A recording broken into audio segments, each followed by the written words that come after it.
So apparently Katy Perry tried to kiss a girl, and the girl that she tried to kiss didn't really like it. Katy Perry has been accused for the second time in a matter of days over sexual harassment allegations. Like I said, allegations. There's still evidence. We still need evidence to prove that she actually did what they're accusing her of. But like I said, I'm a person of principle. I don't like Katy Perry. I never liked her music, even when she was popular in middle school. Because again, I've heard of her ever since middle school. Her song about "I Kissed a Girl and I Liked It" was literally repeated every single day when I was in middle school, and I found it incredibly annoying. But I never really liked her music. I never really liked her politics either. As I got older, I know she was like a whole like a huge liberal stereotype of Hollywood in the entertainment industry. I just didn't like her. I didn't like her personality, right? But at the end of the day, I believe in principle. If there is no evidence to prove that Katy Perry did what she's being accused of, then therefore she is innocent. I don't care what you guys have to say. But I will point out is the lack of outrage and the clear double standard when it comes to the Me Too movement. If a man is accused, simply accused of sexual assault before any evidence is put forth, that man loses his career and his livelihood. A good example of this is Vic Mignogna. Now, if you're not aware of who Vic Mignogna is, he's a voice actor for Funimation, or at least he used to. But one of his bigger roles that he's known for is Broly. If you're not aware who Broly is a character from the Dragon Ball universe. He's known as the legendary Super Saiyan, that badass Super Saiyan that's incredibly powerful. He voiced Broly in Broly the legendary Super Saiyan, and I think Broly the Second Coming. I don't know if he voiced him in Bio Broly because I don't think he had any lines there. I don't think Broly talked because I only saw Bio Broly once and Broly the Second Coming once. But I know he voiced Broly for sure in Broly the legendary Super Saiyan. And recently he voiced Broly again in the new Dragon Ball Super movie Broly, in this case making Broly canon.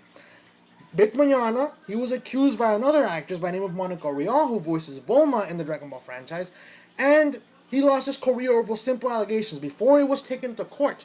Vic Mignogna lost his job, he lost many of his jobs, and people were outraged. They were asking Monica, well, where's the evidence? Where's the evidence? And Monica just simply brushed them off, saying, well, there's no need for evidence. The evidence is clear. And they're like, where's the evidence? He said, and at one point she even told people on Twitter, it's like, you're not entitled to see my evidence.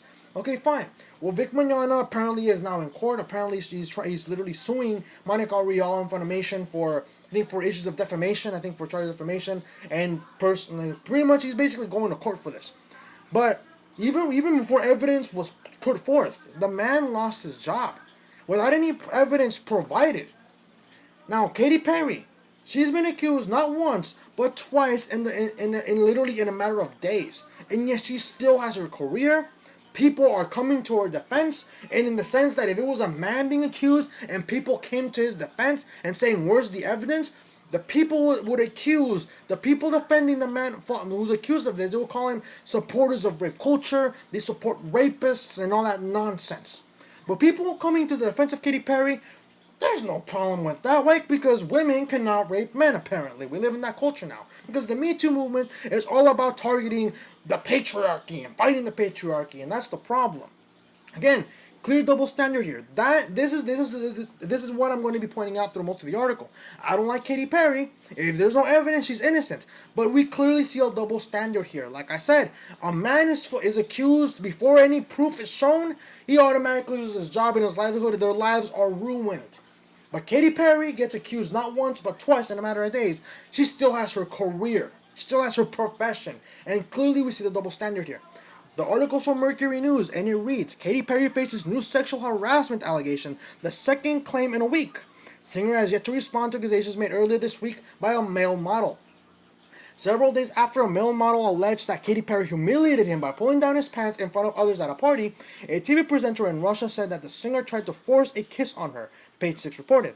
The accusation by Tina Kandelaki, I apologize if I'm mispronouncing it, in a Russian newspaper marks the second time in a week that Perry has been in the news for allegedly being sexually inappropriate with others. Kandelaki, 43, told, I don't know, I'm gonna butcher this. I'm just gonna literally speed run through it. I think it's Rossiyskaya Gazeta. I think the last one's Gazette, I guess. That Perry made unwelcome advances on her at a party. Though it wasn't at a party. Though it wasn't clear from the interview when the party took place, according to Page 6. Once I was invited to a private party with Katy Perry where she, being pretty tipsy, in other words, intoxicated, chose me as an object for the manifestation of her passion, Kandelaki said, according to page 6. I managed to fight back. Strength training was not in vain. And Katy instantly found the new victim for kisses, hugs, and dirty dances. Kandelaki added, as far as I can tell, there were no casualties at the party, but I won't be surprised at the stream of memories of unhappy fans who for years carried this inside themselves and now they suddenly remembered the scolded dignity. Page 6 said Kandelaki could not be reached for comment. Perry's representatives could not be reached. Perry, 34, has yet to publicly address allegations made by model Josh Kloss over the weekend. He wrote on Instagram that Perry made inappropriate and non-consensual contact with him after they worked together in 2010, performing steamy scenes for her teenage dream video. I'm gonna take a break here for a bit. Again, based on the description that Kandelaki is mentioning, I'm not buying it to some degree. To some degree, I'm not buying it because she's not specifying the party. She doesn't remember when, like, what party specifically it took place. I don't see a mention of when it happened. So it could be false. I don't know. But again, evidence or it didn't happen. If there isn't any hard concrete evidence that this actually happened, either from pictures or from third-party testimonies, meaning that people that are not affiliated with either party, then it didn't happen. I'm sorry. I'm pretty sure some people are watching this do not like Katy Perry either. Maybe because of her music, or just don't like her because she's a very, her personality is all over the place. She just doesn't like those kinds of people. But as much as I hate to say it, if there's no evidence to prove, either by Kloss or by Kandelaki, that this actually happened, I'm sorry, but I stand with Katy Perry on legal circumstances. Not that I support Katy Perry, because like I said, I never liked her.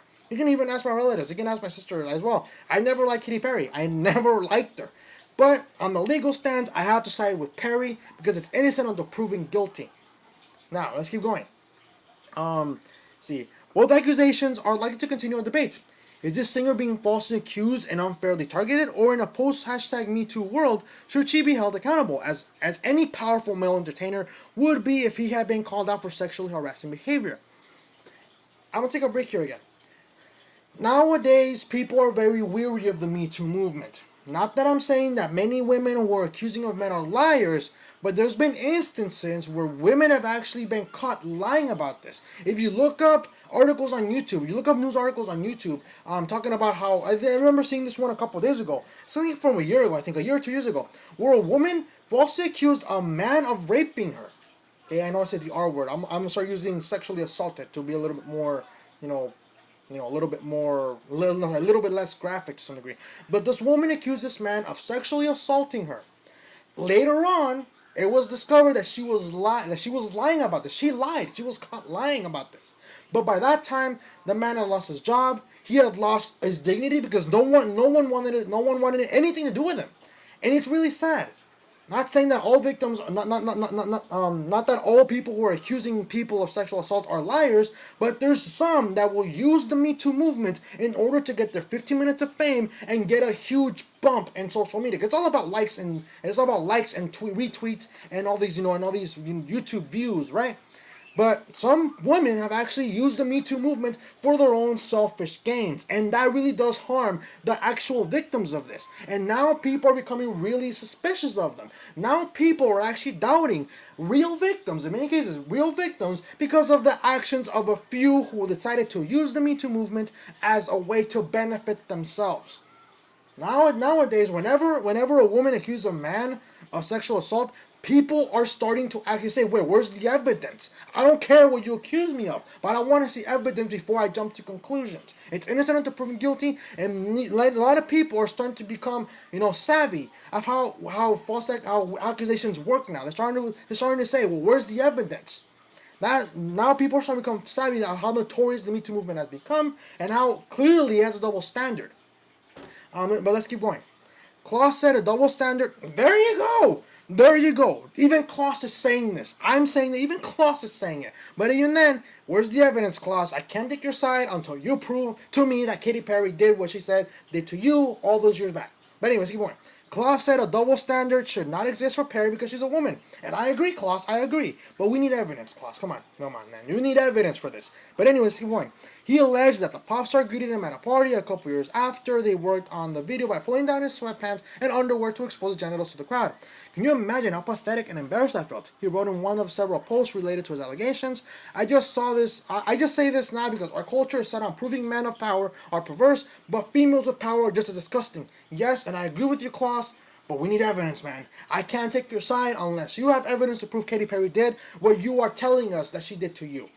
Like I said, we need evidence, Kloss. Otherwise, I have to side with Katy Perry as much as I hate to do it, but Katy Perry is innocent under the eyes of the law. Okay?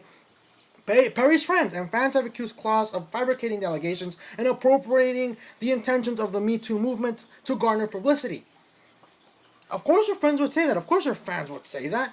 But again, in a third party, in the case of a court, third-party witnesses are people that are not affiliated with either party, meaning they're not friends of Kloss, they're not friends of Katy Perry, they're not relatives of either one. They have to be kind of like, people who are at the party, but just, happen to see them, right? People like that. People like, people that are not affiliated with any of them. But of course our friends and fans will come to our defense. All of our friends always come to our backs. I'm pretty sure. I remember when I would get in trouble in school sometimes, my friends always said, Carlos didn't do it, he didn't do it, even though they knew I did it. Of course they didn't want me to get in trouble. But again, friends and fans are not really reliable sources for witnesses. They can give an input, sure, but they shouldn't be taken to like 100% credibility because obviously there's going to be a bias there. But let's keep going. But others point out that Perry has been accused of being sexually inappropriate before.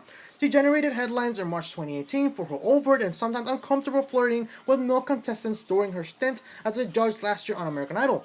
Most notably, Perry kissed 19-year-old contestant Benjamin Glaze without his consent after he mentioned that he had never been kissed before and that he was saving that moment for when he was in a relationship. Perry beckoned Glaze over to the judges for what he thought would be a kiss on the cheek, but the pop star turned her head at the last minute and laid one on his lips instead. Glaze told the New York Times that he didn't feel sexually harassed. However, if Perry had asked if she could kiss him, he would have said no. I was uncomfortable immediately. Looks like Glaze didn't give consent. Therefore, Katy Perry sexually assaulted a guy, but no one said a word. The Me Too movement was nowhere to be found. They were trying to find another Harvey Weinstein or, a man who was accused by a woman with no evidence presented yet, but yet they wanted to destroy his lives. That's pretty much how it goes with the Me Too movement. But anyways, let's keep going. The incident sparked discussion online about whether viewers would consider it harmless flirting and charming if an older male pop star had tricked a 19-year-old female contestant into kissing him. Now, like I said, if it was a man tricking a woman to kiss him, oh, trust me, that man would have gotten so much negative publicity. I'll tell you this right now. I'll give you a good example. Simon Cowell. He's known for being a judge in like America's Got Talent. I think the X Factor. I think he's been there. But the point is, he's notorious for being a judge in many of these shows. A good one's America's Got Talent, for example. Let's say, for example, there's a woman who's trying to sing in America's Got Talent. Because I've seen skits of the show. There's people who also sing in America's Got Talent, even though they probably never heard. Even though there's American Idol for that. But anyways, let's say, for example, a female is like, let's say she's doing a performance. Let's say ballet, or let's say I don't know, something. Right? She's done with her performance, and then she says, I'm a huge fan of Simon Cowell. Is it okay if is it okay if I kiss you on the cheeks, Mr. Cowell? He says, sure. He pokers out his cheek, and at the last minute, he turns his head, and she ends up kissing him on the lips instead. I guarantee you, if that were to happen in the real world, which again, it never happened, it's just an example, if that were to happen in the real world, Simon Cowell would have had his career snapped into dust. Everybody would have been pissed. But when Katy Perry did it, it was perfectly fine. She still has her career. She still has so much life ahead of her. But if it was a man who did it, I guarantee you that man would have been from top to the bottom in under a second. Okay, that's clearly that's double standard I'm trying to show you guys. That there's no outrage, and even it's more leeway when it comes to a woman doing this. But when it's a man, no forgiveness, even if it's false. Okay, let's keep going. Perry, who was engaged to actor Orlando Bloom, opened up about exploring sexuality while growing up in a conservative Christian family when accepting the National Equity Award at the 2017 Human Rights Campaign Gala in LA. Perry said that she grew up being told that homosexuality was synonymous with the word abomination, and described how she would pray the gay away I'm sorry, pray the gay away at my Jesus camps. Okay, that's so much, like, I think there's so much rhyming there. I kind of got a tongue twist. But anyways, she described how her 2008 song, I Kissed a Girl, started a conversation. She joked to the audience, truth be told, I did more than that. But how was I going to reconcile that with the gospel singing girl, race, and youth groups that were pro conversion camps? Perry said. What I did know is that I was curious, and even that I knew that sexuality was not as black and white as this dress. Honestly, I haven't always gotten it right. And that concludes the article. But like I said, I don't care what you guys think of Katy Perry. I don't care if you like her. I don't care if you guys are her #1 fan, like all these other thousands of fans say they are. But at the end of the day, I don't like her. I never liked her. I think she's really annoying. And I don't like her song. I don't like her music in general. It's not my thing. I'm more of like a rock and roll metal kind of guy. Okay, her music is not my type. However, under legal circumstances, I have to side with her because there is no evidence to prove that she is guilty of what she's being accused of. However, if there's proof to be evidence, meaning concrete evidence, photos, third-party witnesses of the event, if there's evidence to prove that she is guilty, then I will side with the accuser. And even then, but like I said, at the end of the day, we're talking about double standards here. It's clear that Katy Perry and the Me Too movement have a favoritism, have a heavy bias towards women who are accused. Women who are accused of sexual assault, then it requires the accuser to provide evidence, to provide concrete evidence, and to basically, demand all these things that they demand the facts when a woman is being accused of sexual assault. However, if it's a man, before any evidence is presented, that man's career is ruined. But again, Katy Perry has been accused twice already, and I'm talking about in a matter of days. And yes, she still has her career. People are coming to her defense. However, if it was a man who was being accused, and people came to his defense, what would people say? Oh, you're a supporter of rape culture. You are a rapist. You support rapists and all that nonsense. No, you supporting a person who is being accused of something and demanding evidence. Simply by demanding evidence doesn't make you a supporter of so-called rape culture.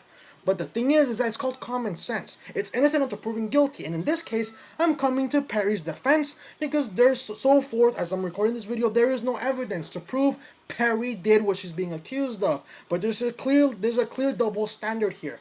Perry still has her job, she still has her profession, but if it was a man who's being accused of this nonsense, guess what? That man's livelihood is destroyed, and if it later turns out that woman was lying, too bad, damage is done. The accused can no longer recover the life that they once had because of a little lie, right? Because of a lie. Like I said, innocent until proven guilty. As much as I don't like Katy Perry, as much as I don't like her music, under the law, I side with her because there's no evidence to prove that she did what she's being accused of. Well, let me know what you guys think. Do you believe there's a clear double standard when it comes to women being accused of sexual assault when compared to the response that men get when they're accused of sexual assault? Do you side with Katy Perry on the legal circumstance, meaning that as long as there's no evidence, she's technically innocent? Or do you side with Katy Perry because you're a fan, or and all that stuff, right? But like I said, do you agree with my stance? Do you agree that as long as there's no evidence, she's still innocent? But do you also agree with my claim that there's clearly a double standard here? And do you think that Josh Kloss and I forgot her name, Jesus Christ, it's Tina Kandelaki. Do you believe Josh Kloss and Tina Kandelaki are just doing this for publicity? Or do you think there's actually some evidence that they have to prove that they actually have enough evidence to prove Katy Perry guilty? Let me know what you guys think. Let me know what you guys think in the comment section below. Again, keep it respectful. I want to create a dialogue here. But again, that's going to conclude the video. If you like this video, hit the like button. Share the video. That really does help out a lot. YouTube has deranked independent political commentary. They're going to derank this one because again, I'm talking about the Me Too movement, and it's a big one right here. The Me Too movement's a big movement, and I'm pretty sure they're gonna derank this video. Subscribe if you're new to the channel, hit the notification button as well. But like I said, the best thing you can always do is share the video because that tells me that you like what I have to say and you believe that other people should hear what I have to say. And you don't have to agree with everything I have to say, of course not. But I want to know what you think. Do you think there's a clear double standard here? And do you side with Katy Perry on the legal sense? Meaning that as long as there's no evidence to prove that Katy Perry did what she's being accused of, she is therefore innocent under the eyes of the law. But again, That's up to you. If you have something to say, comment in the comment section below. Again, keep it respectful. I will try to reply as much as I can. But I honestly want to know what you think, because this is a big one. This is a really big one. This is a second. This second accusation in a matter of days, and it's getting a lot of attention. But again, let me know what you guys think. This is gonna be the last video for tonight. I will see if I can upload new segments later on. Sorry, not later on, but tomorrow. But again, I start early in the morning, so I might not be able to. But again, if I can, I will do so, and if I can't, I will do so at a later day, probably Sunday. But let me know what you guys think. Have a good rest of the night, you guys. Stay awesome.